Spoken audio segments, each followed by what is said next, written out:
Luke Holt lay in the bed where he'd slept for a few months, the last few months of his prison sentence. Axel lay on his feet, the warmth from the dog's body seeping into Luke and making him sweat. He hadn't gone to bed with the pooch, but the dog wandered back and forth between the two bedrooms connected by the Jack and Jill bathroom. He listened for the sound of Slate's breathing, but he couldn't hear it. It was still odd, even 9 months later, to not be in the same room with over a dozen other men and all the noises they made in their sleep.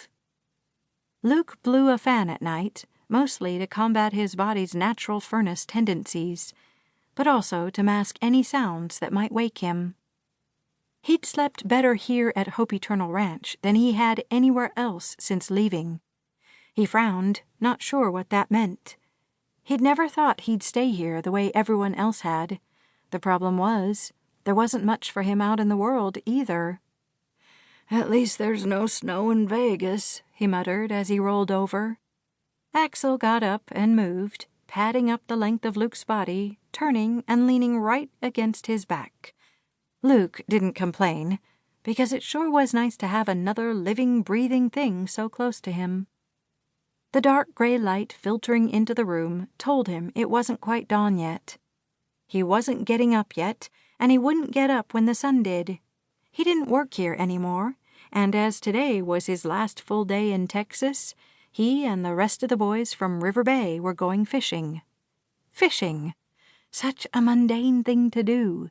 But Nate had requested it as his Christmas gift, and no one in the group could deny Nathaniel Mulbury, least of all Luke. With his eyes closed, he thought of the first time he'd met Nate, his first night in prison. He'd been a fighter before, and it was his natural instinct to have conversations with his fists instead of his words. He didn't have to talk to his opponents. He didn't have to care how they felt. All he'd cared about was winning. He'd done a lot of that, and he believed his prison sentence to be an injustice to him. He still felt that way, and if he dwelt on it for too long, his anger caused his fingers to clench and his jaw to tighten. Then all Luke wanted to do was start swinging. He deliberately breathed in and pushed the air out. "Can't change the past," he told himself. "Accept what's happened and move on." He was getting much better at actually doing what he thought. Since seeing Slate overcome the demons in his past, Luke figured it was time for him to practice what he'd been preaching. Yes, he didn't think he was guilty of any crime, but what he thought didn't matter. Nate had taught him that on that very first night in prison. Luke had picked a fight because he always felt better when the pent-up energy inside of him flowed out through a jab or an uppercut. Nate had pulled him off a guy half his size and barked right in his face. "That's not what we do here, champ. Get control of yourself."